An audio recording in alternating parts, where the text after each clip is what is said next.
The Word of God is alive and powerful, sharper than any two-edged sword, piercing even to the dividing asunder of soul and spirit, and of the joints and the marrow, and is a critic of the thoughts and intents of the heart. All Scripture is God-breathed and is profitable for doctrine, for reproof, for correction, for instruction in righteousness, that the man of God might be mature, thoroughly equipped unto all good works. Study to show thyself approved unto God, a workman that needeth not to be ashamed, rightly dividing the word of truth. Psalm 73:26 says, My flesh and my heart may fail, but God is the strength of my heart and my portion forever. Psalm 119:105, Your word is a lamp unto my feet and a light unto my path. Isaiah 55:8-9, My thoughts are not your thoughts, neither are my ways your ways, saith the Lord. For as the heavens are higher than the earth, so are my ways higher than your ways, and my thoughts than your thoughts. Jeremiah 29:13, You will seek me and find me if you seek me with all your heart. Proverbs 3:5-6, Trust in the Lord with all your heart, and lean not on your own understanding. In all thy ways acknowledge him, and he shall direct your paths. Matthew 6:33, Seek ye first the kingdom of God and his righteousness, and all these things shall be added unto you. Matthew 4:4 and Deuteronomy 8:3, Man does not live by bread alone, but by every word that proceeds from the mouth of God. Before we start our Bible study today, ikinahanglan as usual, this is our procedure. Ikinahanglan ang atong pagpangandam sa itong kaugalingon, itong susihon ang atong tag sa katanlag, atong kalag kung napatay mga sala diha, kay kini mahimo lamang bambag sa atong pagtuon sa pulong sa Dios. Dili magatudlo ang balang Espiritu Santo kanato kung na ay mancha nga mga sala sa atong kalag.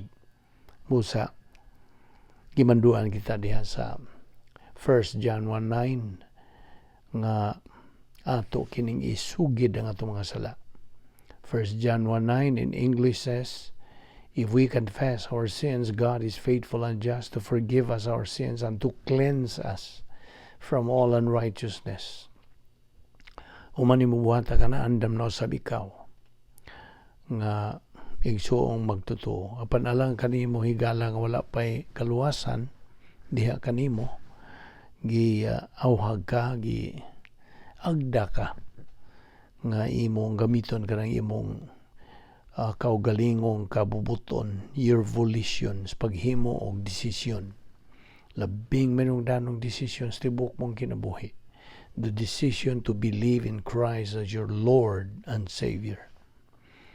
Believe on the Lord Jesus Christ and thou shalt be saved. Acts 16:31. Musa sa hilom, magandam tong kaugalingon, susiyon tong atong kalag, og aron kita mandam.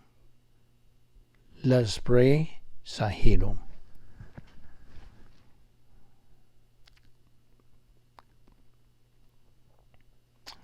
Ama na mo nga Diyos, nagapasalamat kami kanimo nining lain sa mga adlaw nga imong gigahin alang sa among pagpadayon sa pagtuon sa imong pulong. Lamdagi kami o Diyos, tultuli kami o pasabta pa kami dugang sa imong kamaturan nining adlaw sa among pagpadayon sa among spiritual momentum. Salamat nining among Bible study through the YouTube under the Balbido Evangelistic Ministry. Og salamat nining tanang grasya nga galihok sa among kinabuhi o Dios. Ing tanan among ipasalamatan sa ngalan ni Ginoong Hesukristo. Amen. Maayong adlaw sa tanan, welcome no sa atong pagpadayon sa pagtuon sa pulong sa Dios. Niya pag kita magadupot dinhi nga atong tun-anan nga giuluhan og how to be a winner in this life and in the next. Sao na to pagkahimong mga mananaog ni kinabuhi og hangtod sa atong pagkinabuhi na dito sa eternidad. Magmadinaugon unta kita. So kini ang atong giduputan sa paghisgot. Okay? Okay, kagahapon ato manggi panghisgutan kadtong kitang mga magtotoo dunay katungdanan nining panahon sa believer in time. Kita niya sa phase 2 sa plano sa Dios. Ang mando sa Dios o atong responsibility mao ang pagtubo diya sa grasya o kay balo ni Ginoong Jesucristo. Segundo Pedro 3:18. Okay. Now, kaysa diha nga kita magakabot na niya ng kinatumyan nga atong tumong nga mao ang spiritual maturity, then mao kanay ginganlan usab og spiritual life beyond gnosis. Mao kana ang kinabuhi nga labaw pa sa gnosis. Kaya ang atong pagkabot sa spirituanong paghamtong spiritual maturity mao na nay kinabuhi nato nga labaw pa sa gnosis. Kung nahibaw naman ta kung sa ibutan sa gnosis, ang gnosis mao ang doktrina nga atong nakatunan apan kultubras pagkaton wa natutuhi. So gnosis la na. Magpabilin siyang gnosis, academic knowledge. Wa ka na kapuslanan sa itong espirituanong pagkinabuhi. Sabtag yun na. So, aron nga ka na mapuslanon sa itong espirituanong kinabuhi, ato ka ng tuuhan. That's the key. Inigtuo na to niya ng atong nakatunan, atong hangpon, atong dawaton, then mulihok dayon ng Espiritu Santo sa pag-metabolize niya na, paggaling niya na, o mahimo ka ng matuod, tinuod, tataw, tinaw, klaro gina, nga buhi gina, o imo na ka na magamit sa imong espirituanong pagkinabuhi. Mao na ang kinabuhi labaw sa gnosis. Life beyond gnosis. Sabtag yun na. Now, mao na nga ang atong tahas ingon nga mga anak sa Dios karon is to know the love of God which surpasses our all understanding. You see? Mao na nga God already provided every believer sa mga kasangkapan nga espirituanon, spiritual assets, aron kita mahimong mananaog. So mao na ang mga procedure, protocol nga atong pagasundon aron kita makakabot gyud niya ng dapit nga mahimong tang mananaog niining kinabuhi o dito sa sunod nga kinabuhi. So, Ephesians 3:19 unsa may gisulti sa Ephesians 3:19, to know the love of God mo na, that is life beyond gnosis. Now, when we use God's provisions dinhi sa phase 2 sa plano sa Dios, mahimo na kitang kanang potential winners. We can be potential winners. Kay niadtong higayon nga kita naluwas, ang Dios nagasangkap ka nato og how many irrevocable assets? Katluan og siyam. 39 irrevocable assets ang gisangkap sa Diyos kanato. Niadtong higayon nga naluwas kita. Plus na usa nga revocable asset. Now, okay, when we are born again, itong nesaira na kini sa taw-taw na nato kining gituki nga we become a new creature. Nga itong pagka-tao na ito pag-usap. Now, by the way, doon ay duha ka klaseng mga magtutuo. spiritual o carnal. Now, ang carnal believer term kini sa Griego nga sarkikos. Okay? Ang carnal nga magtuto. Nganong na carnal man siya? Nagpagkasala. Wa niya isugid. Samtang na ka, nagatinir, nagatipig diha sa imong kalag ug mga sala.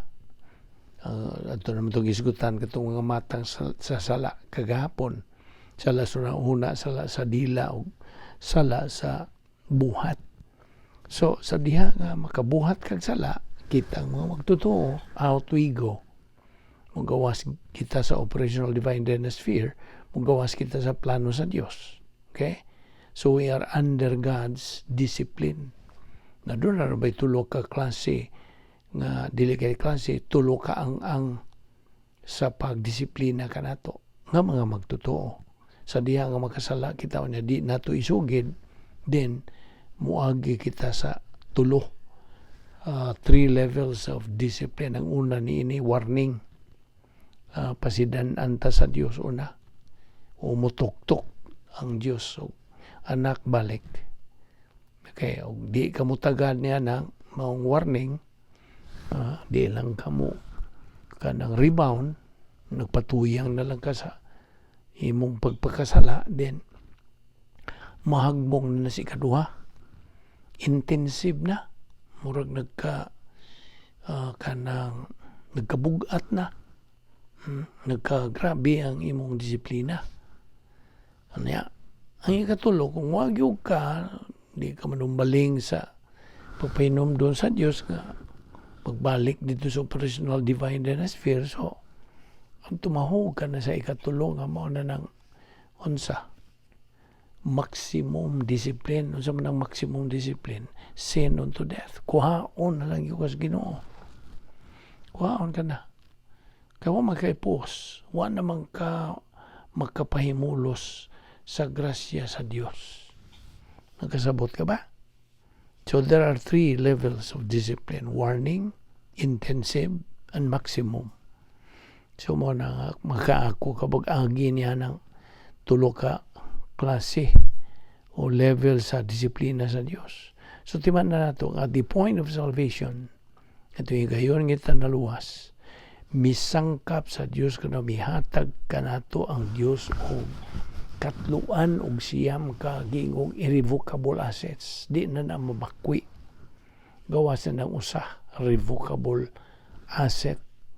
Now, okay, so ang magtutuo nga nagpadayon lang yun sa paglunang sa kasalanan, gitawag na siya og sarkikos niya sa Griego nga pulong.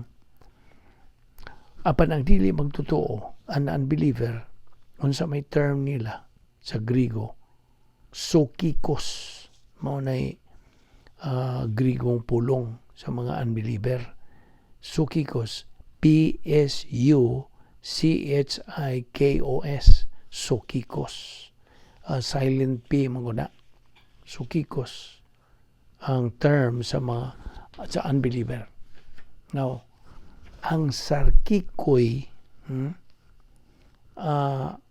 unsa man ni sarkikoy? Carnal believer. A sarkikoy lives like a sukikos o sukikoy. Okay? Ito ipasabot ni mo ni. Unsa ito tawag sa carnal believer? Sarkikos. Unsa tawag sa dili magtotoo? Sukikos. So, moingon ko ni mo nga, understand this phrase. A sarkikoy lives like a sukikoy. Murag sangay-sangay, no? So, ang pasabot, ang usa ka karnal nga magtotoo, magkinabuhi siya sama sa dili magtotoo. Mo ni buto sabot. A sarkikoy lives like a sukikoy. Now, ang usa ka magtotoo nga karnal, reversionista, are kini sila self-righteous. Self-righteous. Mo kanang angkon sila nga matarong. So pasabot matarong silang kaugalingon, self-righteous. Gawas pa niya na legalistic. Kay legalistic man, arrogant people. Kay ang negatibo gud nga magtotoo, they are described as arrogant people. Si mapahitason. Ug ang usa ka mapahitason nga magtotoo dili matudluan. Kay he is arrogant man. An arrogant person, numdumi ha, an arrogant person is not teachable. Kaya moingon man na siya, makamao pa magwana niya. You see, na mga negative nga mga comments na mo na dili siya matuduan kay di man siya makadawat.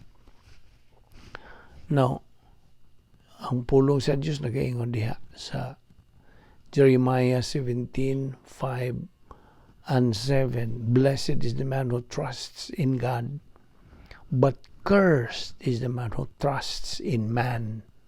Na, kung kita magasalig sa tao, tinunglo ta. Apan kung magasalig kita sa Diyos, bulahan kita. You see? Now, a negative believer is comparable to tao nga giingon nato nag-YG will. Before, also maning jewel sa relo, no? The ruby that functions inside the watch. Ngano mang ruby man. Ang ruby, di mahilis. Okay? So, when somebody asks, pila may jewel sa imong relo? Mayon ka 18 o 20 ka jewels. So, kana nagpasabot nga, may jewel ang imong relo. Kasabot ka. Karon, dili na jewel anymore. Not jewel siya, but battery na ang nagpaandar sa atong mga relo. Right? So, ang usa ka magtotoo nga way doktrina, way jewel. Manigingon. A believer with Bible doctrine has jewels. That believer can easily handle any kind of circumstances. Bisag unsa man kaimtangas kinabuhi, be it in adversity or in prosperity. Kapobrehon ba o kadunahan ba? Kanang mao magtotoo, malipayon. He is happy o nagaambit siya sa kalipay sa Dios o naa siya ay gitawag sa ining personal sense of destiny. Now, ang magtotoo nga way doktrina, ano mang may doktrina, negatibo. Way gana, way gugma, way kainit sa pagtuon sa pulong sa Dios, way pagpanumbaling. So, kini siya way doktrina o kunaan na mga difficulty or hardship in life na mga suliran nga mo hapak siya ang kinabuhi. Wa siya magamit. Wa siya magamit. Bisag gagmay ra ganin ng mga suliran. Much more adversity. Nasamot na. Unsa mga sagad ng kanang ikasultian na nila. Once nga abot na ng mga suliran. Wa sila magamit nga pulong sa Diyos. Why kamaturan? Unsa man? Why did God let this happen to me? Na, you see, mao ginisagad.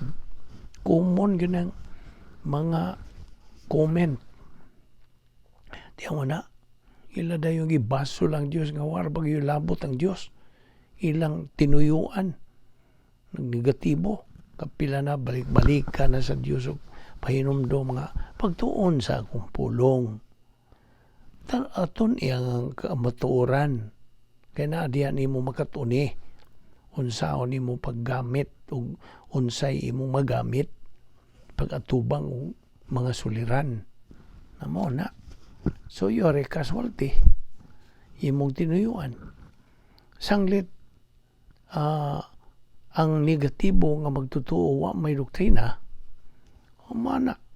He will always throw in the towel or give up. Kung siya kanang hasulo na siya mga natingali mga katalagman sa kinabuhi, mawadaan magtrabaho, sa nabay mga aksidente. These are examples of disasters in life. Na kunwa siya pulong sa Diyos, unsa may magamit. Maraming di always throw in the towel. Surrender sila. Give up. Now, produkto na lagi siya sa iyang desisyon. Tinuyuan sa iyang buot. Atong hinumduman kadtong napulo ka mga kasulbaran sa mga suliran. Gisangkap sa Diyos kanto God's 10 problem-solving devices. Always use them. Gamita gina sila kanunay when we need them in any circumstance in life. Kasabot ka. Mo niya itong sigig kanang malmal kanimo kay kini mangyod ang tugon sa Dios. Pasidaan man ni sa Dios. Iyang kabubuton man ni nga atong tunan. So, niining atong panahon at this point in time, ani amang kita si kaduhang bahin sa plano sa Dios, believer in time manta. We continue living in time. Yes, of course, we live one day at a time. We are supposed to be instructed by God's royal family honor code guidelines. Kani nga itong mao ni ang pulo sa Diyos God, this is the roadmap sa kinabuhi. Ug naa diha ang mga pahimangno, pasidaan, instruction. Ang Biblia, unsay atong gingon, it is the instruction manual sa Dios. Mupalit kang mga appliance, kinahanglan man imong basahon ang instruction manual, owner's manual, aron mo enjoy kaniya ng imong gipalit nga item. Cellphone baron, TV baron, o kunsa man imong pag-enjoy, nagwa kay kalibutan unsa ang paggamit niya na mora pud na pagtandi nato sa kinabuhi. Wa kay pagtuon sa kamatuoran, pagtuon sa instruction manual sa Dios unsa ang pagkinabuhi gusto, tulid, matarong, talahoron, unsa man yung pagkinabuhi kung wa kay pagbasa, pagtuon. Mao na mao ni tinuyuan sa imong buot. Now, question. Why is the spiritual knowledge of a believer important? Ngano man? Nganong may nungdanon man ang atong kanang pagkat-on sa espirituhanong mga butang. Tubag, tungod kay that is his only basis. Mora ka na iyang kanang inunta basihanan sa pagkinabuhi, kanang sumala sa kabubuton, sa tuyo o sa tumong sa Dios. You see? Kaya kung wa kay pulong sa Dios without knowledge of kanang the truth, knowledge of Bible doctrine, you are not going anywhere in your spiritual life. Kasabot ka? Nagkakarambula, nagkakaraw-karaw mo na iingon sa atong mga batanon, mo na ilang igamit ng mga pinulungan. Ang imong kinabuhi magkakaraw-karaw. You see? But the believer, naaman siya kabubuton God. You see, with that, niya nang maong kabubuton, kanunay gisiyang kanang mag-atubang niining volitional responsibility in every aspect sa iyang Christian life. Sabtag yun na. Kay daghang mga Kristohanon karong mga panahon na naghuna-huna, nagadahom nga they are living the Christian way of life even if they do not have Bible doctrine. Di man mahimo. Kini mga klasiya mo na ito mga hypocrites nga paaron ingnon na otay mahimo niya na. This is the description by the Word of God. kung malikon. Subo gayod una-unaon o palandungon nga daghan sa itong mga kaigsuon ng mga magtotoo karong panahon na nagadahom nga sila nagkinabuhi niya ng maong Christian way of life bisan o guwa sila'y doktrina. Hindi man mahimo lagi. So, man yung pagkinabuhi sa Kristohano, pagkinabuhi, Christian way of life, kung kay kamatuuran. So, mo na. Nagkanang unsay Visayan o hypocrite. Kanang basta hypocrite. Nagpagkaroon ingnon na lang. Now, unsa magyoy nagadasig ining mga klasihas, mga magtotoo be? What motivates this kind of believers? Ibaw ka unsa? Ang ilang kinaiyang makasasala. Ang ilang old sin nature mo'y nagamotivate, nagadasig kanila. It is their area of weakness. Dapit nga na ay kaluyahon mo'y nagadasig kanila sa ilang personal life. Sabtag yun na. Ang pulong sa Dios nagatudlo kanatong mga magtotoo nga God provided us the means to suppress the power of the old nature. Kapila na nato ni hisguti.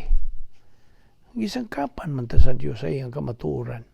Nagatudlo ang Dios, pinagi siyang pulong. Nga gihatagan taniya og mga paagi sa pagbuntog diining pagduot sa gahom sa kinaiyang makasasala. Manang biktima ra gyud ta sa paagi ni Satanas. Naglunang lantas kasalanan, padayon tag lunang, kinaluyan ang atong kinabuhi kung mao ka na ang atong kahimtang. So kita, produkto ra gyud sa atong desisyon. Now, pinagi sa pulong sa Dios, particularly ang napo kakasulbaran sa mga suliran, ang magtotoo nga nagapadayon gyud sa pagtuon, pagtuo, paghangop, pagdawat, paggamit sa pulong sa Diyos yung kinabuhi, then he can be kanang a winner in this life. He is victorious over his old sinitious control. Iyang masuppress, iyang maduot, iyang mabuntog. Now, kinahanglan hinumduman nato kaning formula. Ang atong pagdawat sa kamatuoran, knowledge of Bible doctrine, ang atong pagkat-on sa pulong sa Dios, dugangan kana o apilan kana sa atong pagtuo ni ana, then unsay resulta? Maangko nato ang espirituhanong gahom, spiritual power. Mao kanay hinungdan ngano it is very, very essential and important to learn Bible doctrine, God's 10 problem-solving devices. So, sa may imong sugdan gyud paggamit, start using the first problem-solving device. Unsa man? Rebound. 1 John 1:9. Aron malimpyuhan kita adto dayon ta sa sod sa operational divine sphere.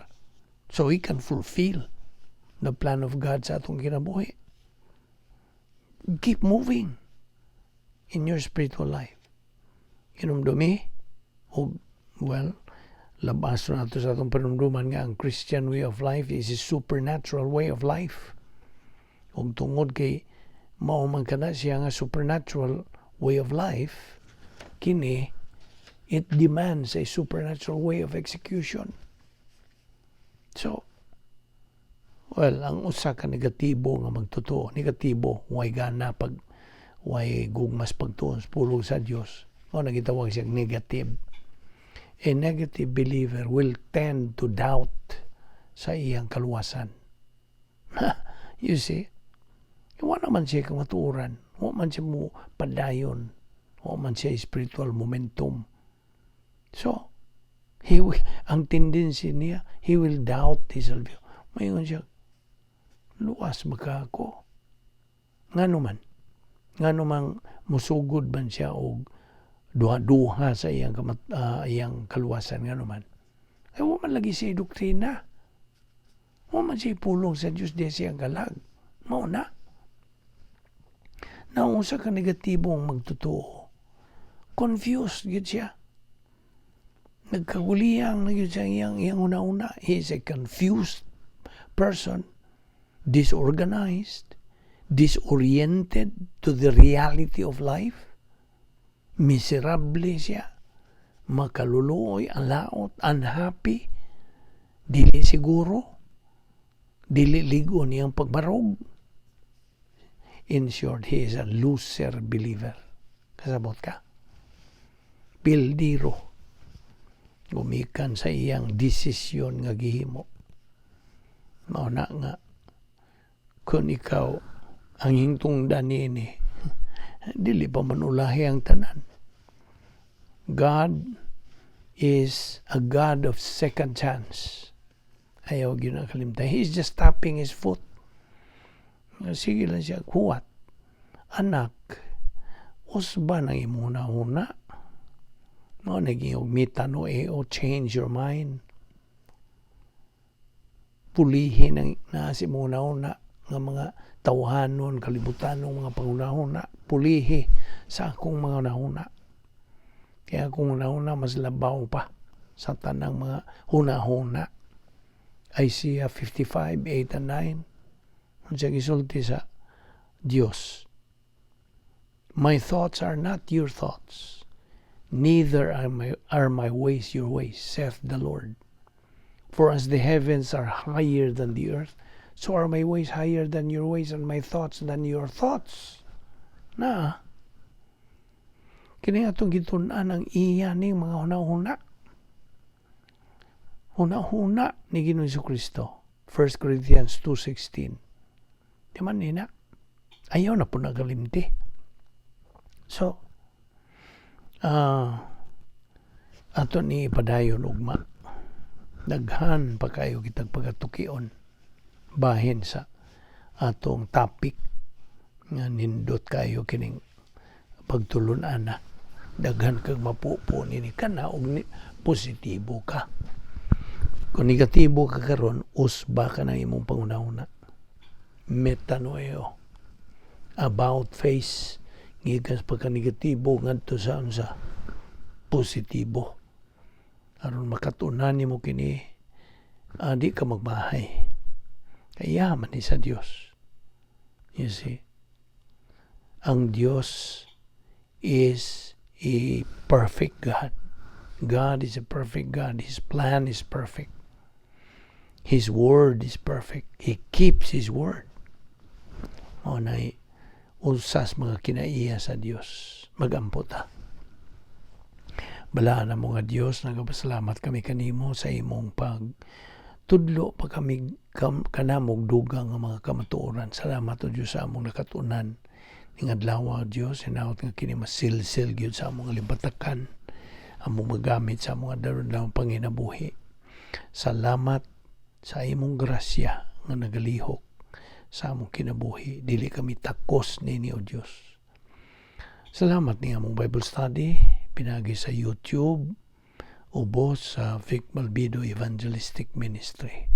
Dada kami pagbalik ugma din o Dios aron kami makapadayon sa among pagtuon sa among pulong pagkatuon nini. Kining tanan among ipasalamatan sa ngalan ni Ginoong Jesucristo among bugtong manluluwas. Amen.